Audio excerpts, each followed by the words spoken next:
Ganondorf, Zelda, and whoever this is. The Tears of the Kingdom trailer gave us a lot to speculate by showing us these three beings.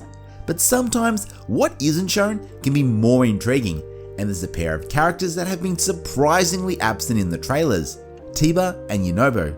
The Rito and Goron heroes were glaring omissions, but why? Were they intentionally left out? Or was it just an oversight? Are they coming back? And if not, what can this mean for the game's story? There's a lot to unpack, so let's jump to it. As a refresher, Teba and Yunobo were main characters in Breath of the Wild.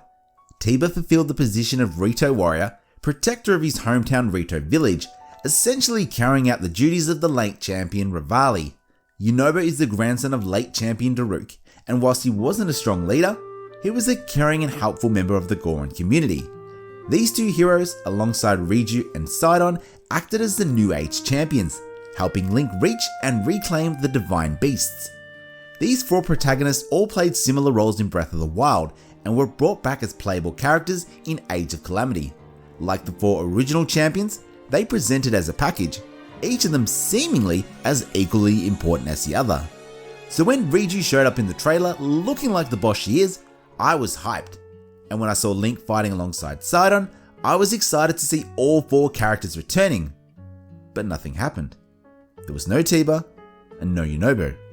I watched the trailer over and over and over again because I figured I might have just blinked and missed them, but no, they're nowhere to be seen. In fact, there isn't a prominent Goron in any of the trailers. We see one here alongside a Gerudo and townsfolk, but that's it. So what does this mean for the story? Well, it makes me think that something's happened to Goron City and maybe other parts of the Ilden region, which has shut them off from the rest of Hyrule. Perhaps the reason why we haven't seen any key Gorons in trailers or promotional material is because saving them will be an early plot point in the game. If you've got any other thoughts on why we haven't seen one of Hyrule's most prominent races, then let me know in the comments. As for the Goron we see in the trailer, you can argue that this one is one of the few Gorons who live outside of the Ilden region, which is something that we saw a few times in Breath of the Wild. Teba's omission though is more suspicious because we see a different Rito returning, Julian. This little bird showed up a few times, firstly flying through the sky with Link, and towards the end charging forward alongside Riju and Sidon. It was only a few seconds, but it appeared that Julian had taken over Teba's role and prominence.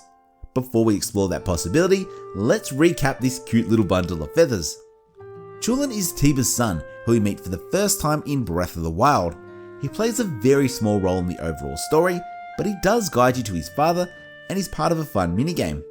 There's nothing that Julian says or does in the game that would indicate a more prominent role in the future, but there's an exchange between his parents that may have been foreshadowing.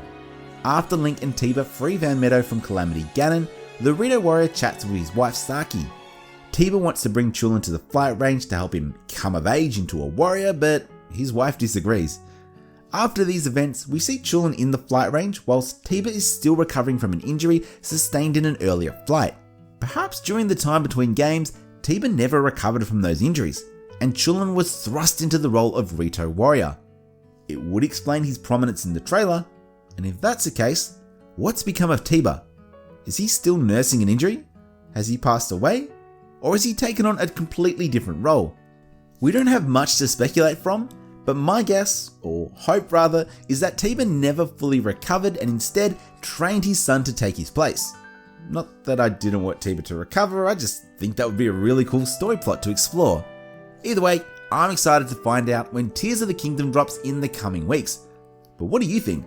Let me know in the comments on why you think Teba and Yunobo weren't in the final trailer. Thanks so much for watching. If you enjoyed the video, please give it a like, hit subscribe and share it with a friend. Whilst we wait for the next Zelda game to drop, check out this video where I rank dungeons in Skyward Sword from worst to best. Who knows, the events of Skyward Sword may play a prominent role in Tears of the Kingdom, so it's good to familiarise yourself with that game. Till next time, stay safe and stay kind.